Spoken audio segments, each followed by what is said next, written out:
보잉 787 드림라이너 한 대가 이륙 직후 추락해 탑승객 242명 중 단 한 명만이 살아남았습니다. 하지만 조사관들이 발견한 것은 단순한 기계적 결함을 넘어서는 것이었습니다. 기체 내부에서 그들은 전 세계 여행객들에게 영향을 미칠 수 있는 더 깊은 문제의 징후들을 찾아냈습니다.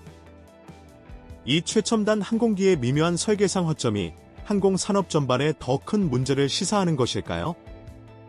드림라이너는 비행의 개념을 바꾸려 했지만 최근에 드러난 사실들은 훨씬 더 암울한 이야기를 들려줍니다.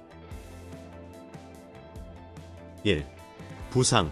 하늘에서 다시 태어난 꿈. 2011년 보잉이 787 드림라이너를 선보였을 때 이는 단순히 새로운 비행기의 등장을 넘어 항공기술의 중대한 도약을 의미했습니다. 드림라이너는 단순한 마케팅이 아니었습니다. 항공여행을 근본적으로 바꾸려는 진정한 기술적 혁신을 담고 있었죠. 상업용 항공기 역사상 처음으로 항공기가 전통적인 알루미늄 대신 탄소 섬유 복합재로 주로 만들어졌습니다. 이것은 단순히 소재를 바꾼 것이 아니라 항공기 제작 방식 자체를 재설계한 것이었습니다. 탄소 섬유 구조 덕분에 비행기는 훨씬 가볍고 강해졌고, 이는 항공사들이 오랫동안 염원해왔던 막대한 연료 절감으로 이어졌습니다. 혁신은 승객 경험까지 확장되었습니다. 객실 기압은 일반적인 8,000피트 대신 6,000피트로 낮춰 여행객들의 피로와 불편함을 줄여주었습니다. 습도 또한 높아져서 장거리 비행 시 건조한 피부와 눈의 자극을 완화하는 데 도움이 되었습니다. 창문은 30% 더 커지고 전자식 밝기 조절 기능이 탑재되었습니다. 더 이상 손으로 창문 덮개를 내릴 필요 없이 버튼 터치 한 번으로 빛을 조절할 수 있게 된 거죠. 객실 소음 또한 개선된 부분이었습니다. 최신 엔진과 공기역 학적 개선 덕분에 항공기 내부는 놀라울 정도로 조용해져 비행 중에는 좀처럼 경험하기 힘든 평온함을 선사했고, 특히 비행이 잦은 이용객들에게 큰 호응을 얻었습니다. 항공사들은 이를 주목했습니다. 항공기의 연료 효율성은 더 길고 수익성 높은 노선을 가능하게 했습니다. 승객 중심의 설계는 만족도와 충성도를 높였습니다. 787은 단순한 비행기가 아니라 전략적 자산이 되었습니다. 수요는 폭발적으로 증가했습니다. 첫 상업 비행이 이륙하기도 전에 보잉은 800건이 넘는 주문을 확보하며 역사상 가장 빠르게 팔린 제트기 중 하나가 되었습니다. 초기 반응은 이러한 기대감을 더욱 증폭시켰습니다. 시험 비행에서는 약속된 연료 효율성이 확인되었고, 탑승객들은 편안함을 칭찬했습니다. 업계 분석가들은 이를 공학기술의 승리라고 극찬했습니다. 보잉의 주가는 회사가 항공우주 혁신 분야에서의 리더십을 다시 한번 공고히 하면서 치솟았습니다. 하지만 모든 스포트라이트가 드림라이너의 희망적인 미래에 고정되어 있는 동안 기술적인 문제들이 조용히 수면 위로 떠오르고 있었습니다. 처음에는 사소한 문제처럼 보였던 것들이 시간이 지나면서 더 깊은 시스템적 결함을 드러냈고, 이는 보잉뿐만 아니라 전 세계 항공 안전에 대한 긴급한 우려를 불러일으키게 됩니다. 꿈이 악몽으로 변할 때 문제의 첫 신호는 예상보다 빨리 찾아왔습니다. 787 드림라이너가 상업 운항을 시작한 지 불과 2년 후인 2013년, 상상할 수 없는 일이 일어났습니다. 전 세계의 모든 드림라이너 기종 운항이 중단된 것입니다. 원인은 겉보기엔 사소했지만 실제로는 매우 위험한 리튬이온 배터리였습니다. 보잉은 가볍고 효율적인 설계 때문에 이 배터리를 선택했습니다. 하지만 여기에는 치명적인 결함이 있었죠. 바로 과열되어 화재를 일으킬 수 있다는 점이었습니다. 배터리가 과열되거나 연기를 내거나 불이 붙는 사고가 여러 건 보고되었습니다. 연기로 가득 찬 객실, 대피하는 승객들, 그리고 긴급 출동하는 구조대원들의 모습은 경악스러웠습니다.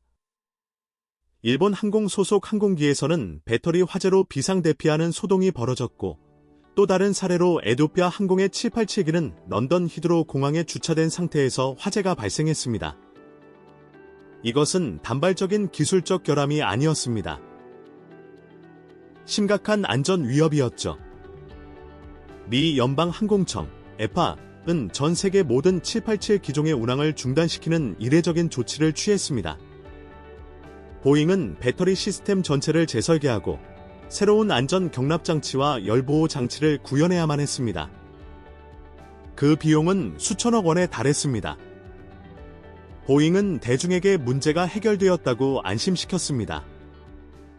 재설계된 배터리는 안전하다고 판단되었고 787은 다시 운항 허가를 받았습니다. 처음에는 위기가 잘 관리된 것처럼 보였습니다.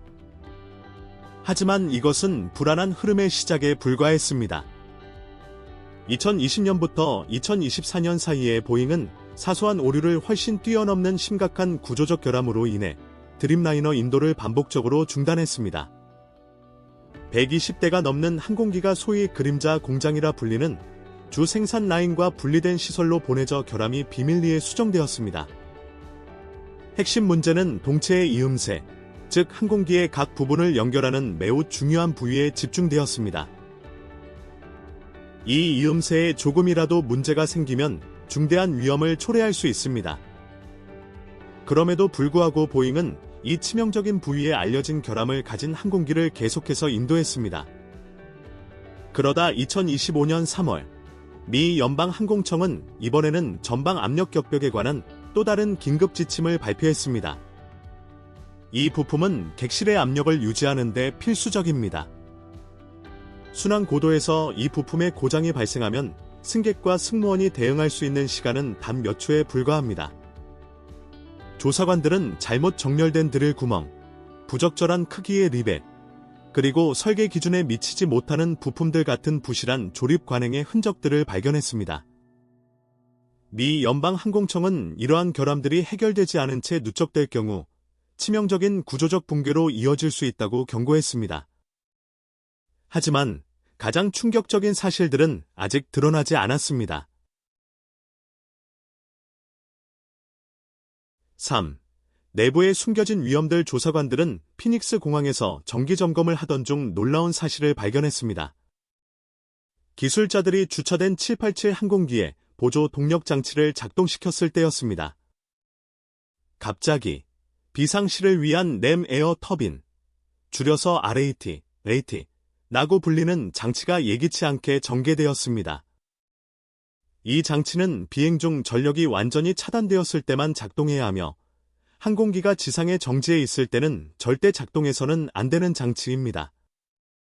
RAT는 완전한 전기 고장 시 중요 시스템에 최소한의 전력을 공급하는 항공의 마지막 방어선입니다.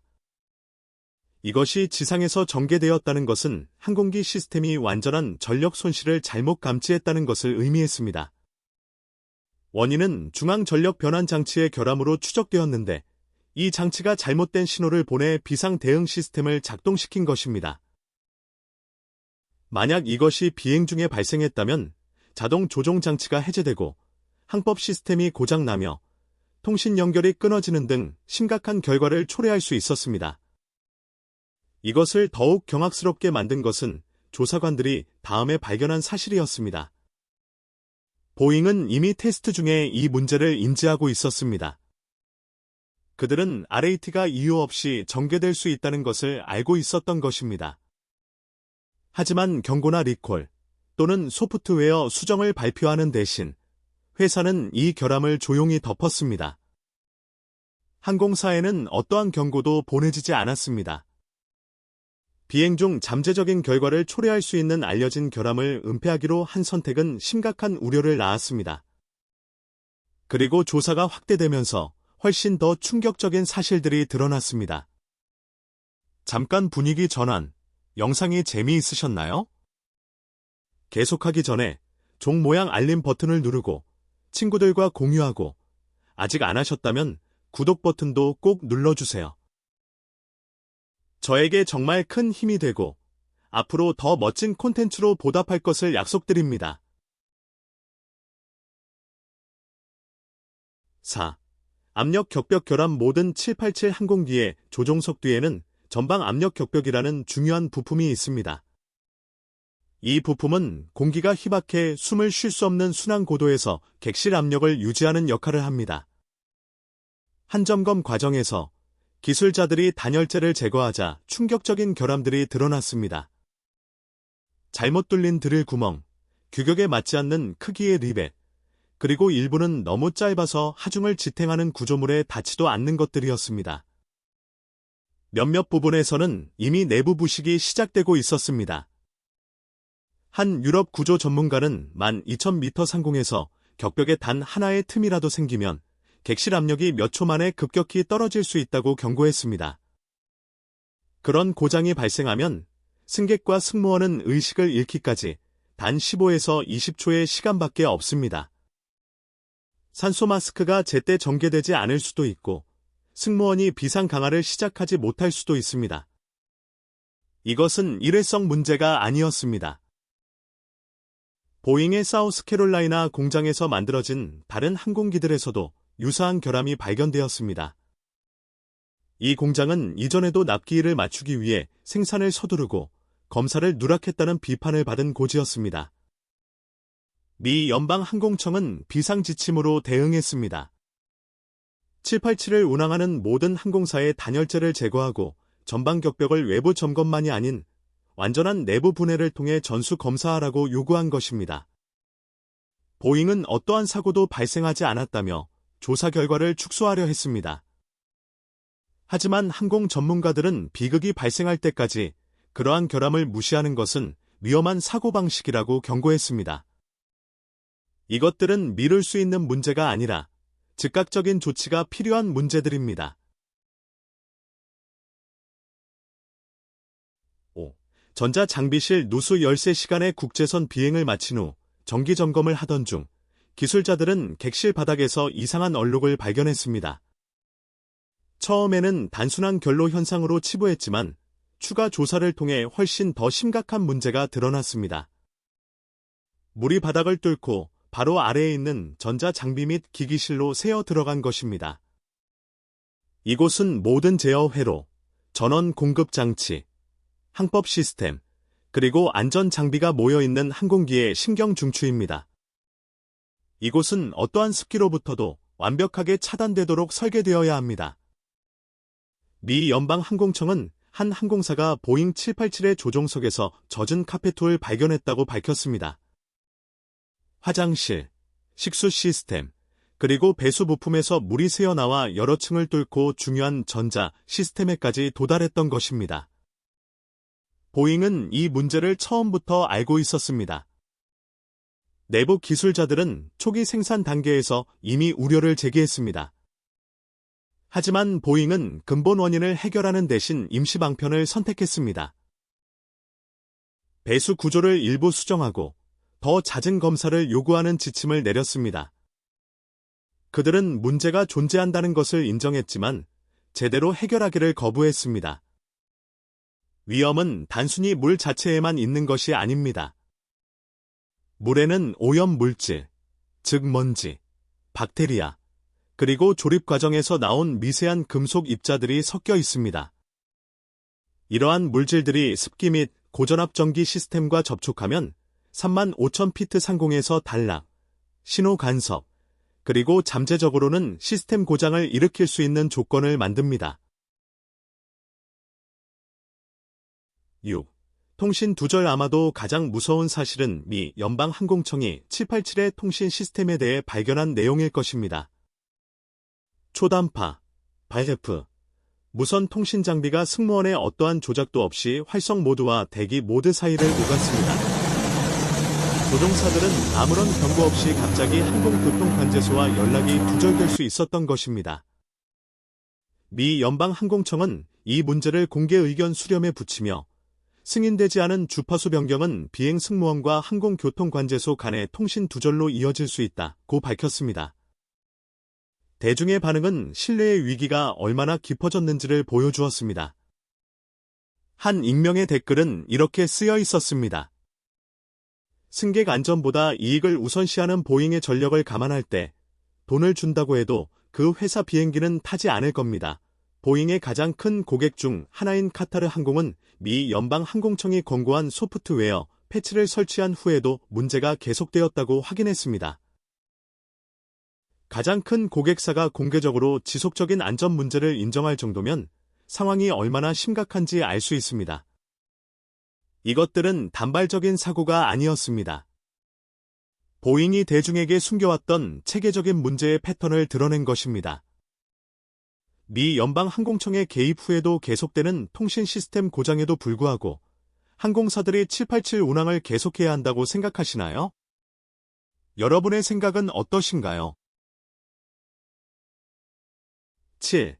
이 위기를 만든 문화보잉이 어떻게 이토록 심각한 결함들을 방치했는지 이해하려면 1990년대 회사에 어떤 변화가 있었는지 살펴봐야 합니다. 맥도넬 더글라스와 합병한 후 보잉의 우선순위는 기술적 탁월함에서 재무 성과로 바뀌었습니다. 한때 기술자들이 이끌었던 리더십은 재무 담당 임원들에게 넘어갔습니다. 한때 회사의 기본 가치였던 안전과 품질은 실적 목표 달성과 주주 만족이라는 과제에 밀려 뒷전이 되었습니다. 전 직원들은 내부의 안전 경고가 무시되는 문화였다고 설명했습니다. 문제를 제기한 기술자들은 소외되거나 다른 부서로 발령나거나 회사를 떠나야 했습니다. 철저한 검사를 수행하는 것보다 생산 마감일을 맞추는 것이 더 중요해졌습니다. 나중에 공개된 내부 이메일은 상황이 얼마나 악화되었는지를 보여주었습니다. 항공사인도 날짜를 맞추기 위해 검사 절차가 생략되었습니다. 기술자들은 기준에 미달하는 것을 알면서도 작업을 승인하라는 압력을 받았습니다. 내부 고발자인 보잉 기술자 샘 살레프어는 수리 관행에 대해 심각한 경고를 했습니다. 그는 잘못 정렬된 동체 이음새가 분해되어 수정되는 대신 기계적인 힘을 사용해 강제로 압축되어 맞춰졌다고 보고했습니다. 살레프어는 이러한 지름길이 시간이 지남에 따라 특히 이착륙과 같은 높은 스트레스를 받는 지점에서 항공기를 약화시킬 수 있다고 경고했습니다. 이러한 결함들은 외부에서는 볼 수 없어 극도로 위험했습니다. 문제를 정면으로 마주하는 대신 보잉은 반대 의견을 억누르려 했습니다. 내부 고발자들은 무시당하거나 해고되었고 그들의 경고는 과민 반응으로 치부되었습니다. 그림자 공장의 등장은 이 망가진 시스템의 가장 명백한 증거가 되었습니다. 생산을 중단하는 대신 보잉은 결함이 있는 비행기를 남들 눈에 띄지 않게 수리하기 위해 외부 수리센터를 조용히 열었습니다. 120대가 넘는 드림라이너가 이 시설들로 보내졌습니다. 조립 라인을 떠나서는 안 될 항공기들이 인도되어 승객들을 태우고 비행했으며 나중에 비밀리에 수리를 위해 회수되었습니다. 이 모든 일이 보잉이 대중을 어둠 속에 가둬둔 채 진행되었습니다. 8. 현실 세계의 결과 보잉의 태만이 낳은 결과는 이론에 그치지 않았습니다. 그것은 끔찍할 정도로 현실이었습니다. 2023년 3월 시드니에서 산티아고로 향하던 라탐 항공 소속 보잉 787기가 단 몇 초 만에 갑자기 120m나 급강하했습니다. 승객들은 객실 천장에 내동댕이 쳐졌습니다.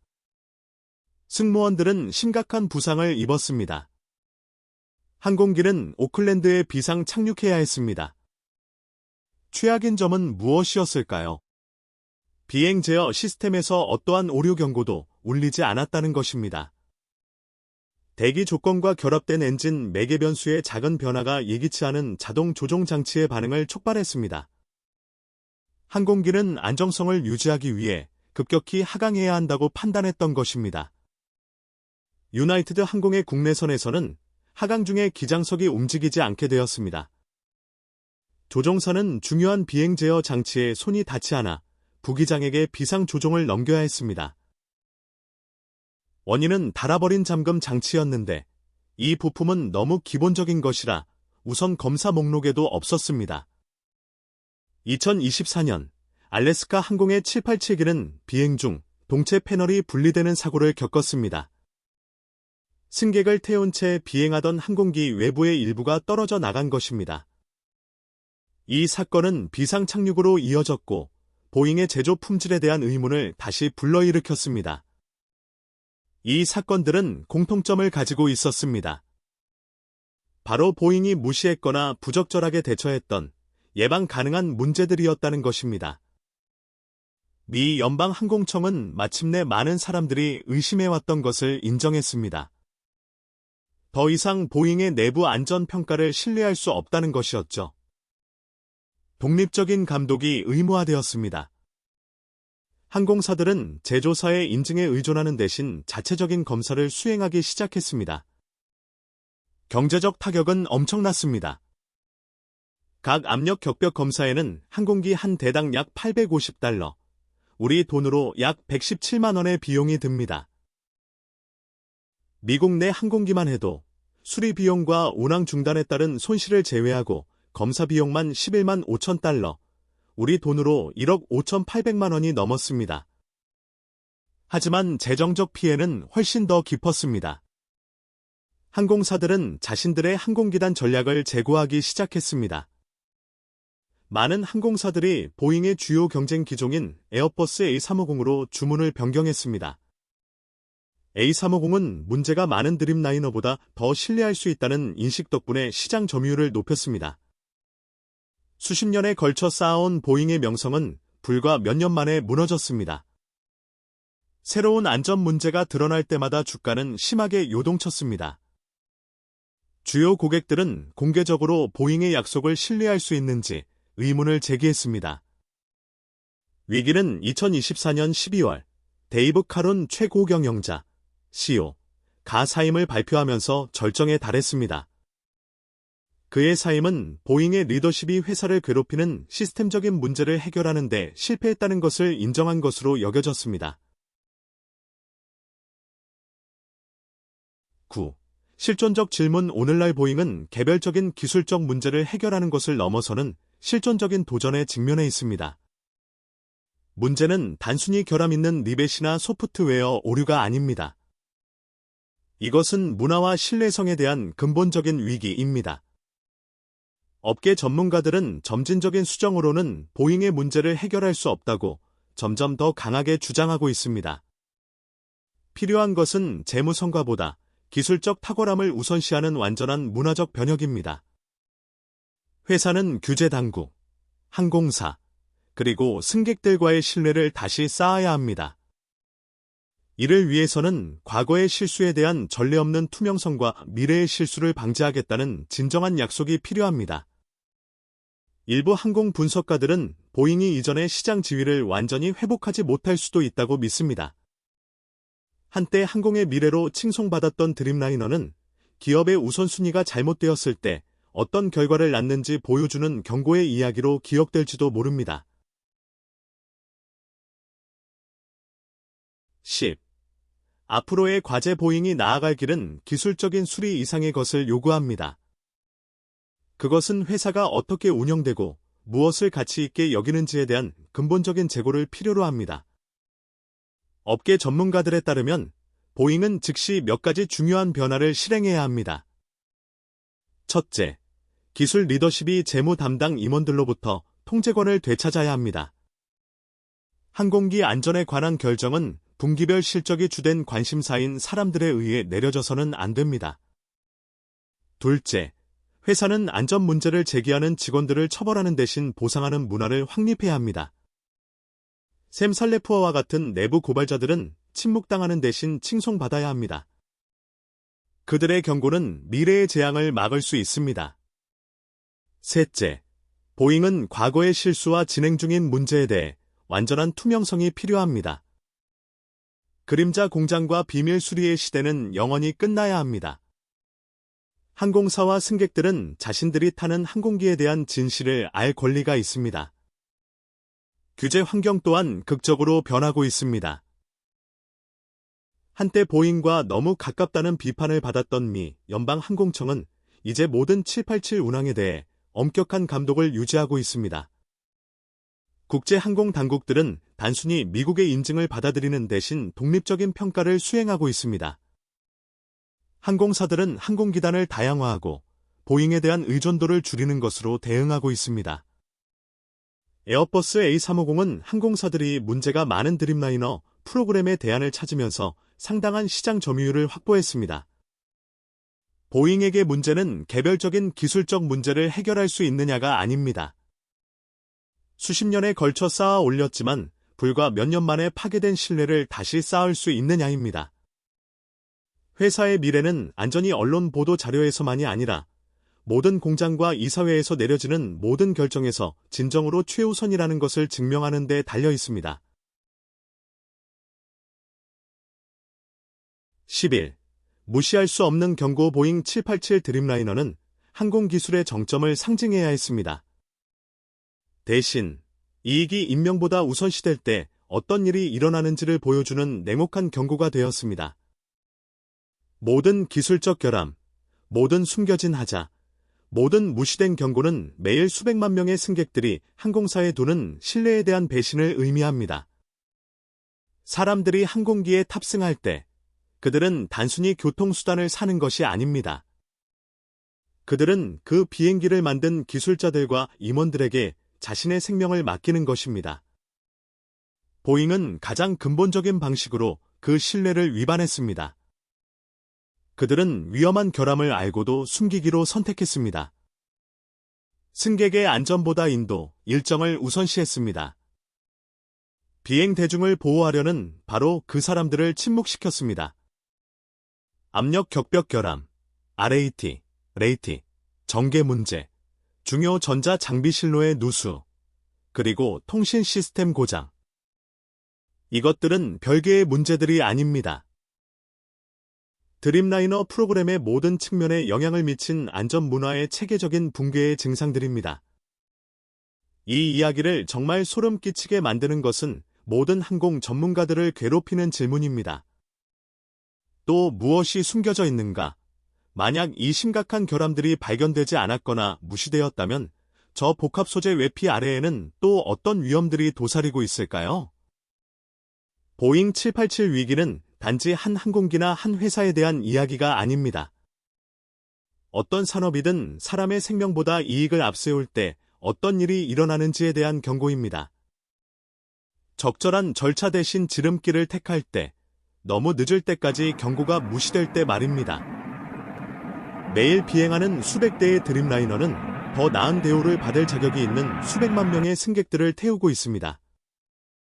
그들은 안전을 최소화해야 할 비용이 아니라 타협할 수 없는 가치로 여기는 회사에 의해 만들어진 항공기를 탈 자격이 있습니다. 보잉의 기술자들은 한때 항공 분야의 탁월함을 정의하는 항공기를 만들었습니다. 747기를 만들고 항공여행의 혁명을 일으킨 그 회사는 일을 빨리 끝내는 것보다 제대로 하는 것을 우선시하는 문화를 가지고 있었습니다. 그 문화는 다시 세워질 수 있습니다. 하지만 오직 보잉이 자신들의 실패의 전모를 인정하고 진정한 변화를 약속할 때만 가능합니다. 그렇지 않다면 미래의 드림라이너는 성취가 아닌 항공 역사상 가장 비싼 편법의 대가에 대한 교훈으로 기억될 것입니다. 선택은 보잉의 몫입니다. 하지만 그 결과는 그들의 항공기에 탑승할 모든 사람의 몫입니다. 이것은 단지 보잉만의 이야기가 아닙니다. 기업들이 인명을 가지고 도박을 할 때 모든 기업에 책임을 묻는 것에 관한 이야기입니다. 만약 여러분도 이익을 위해 안전이 타협되어서는 안 된다고 믿으신다면 좋아요 버튼을 눌러주세요. 여러분이 타고 있을지도 모르는 항공기의 진실을 알아야 할 모든 사람과 이 영상을 공유해주세요. 그리고 기업들이 여러분이 듣기를 원치 않는 이야기들에 대해 계속 정보를 얻고 싶으시다면 채널을 구독해주세요. 왜냐하면 항공 안전에 대한 진실은 언론 보도 자료와 기업의 언론 플레이에만 맡겨두기에는 너무나 중요하기 때문입니다. 여러분은 보잉에 어떤 조치가 취해져야 한다고 생각하시나요? 안전 결함을 고의로 숨긴 것에 대해 형사처벌을 받아야 할까요? 아래 댓글로 여러분의 의견을 알려주세요. 그리고 기억하세요. 기업의 책임을 묻는 데 있어 여러분의 목소리는 중요합니다. 시청해주셔서 감사드리며 다음 영상에서 뵙겠습니다.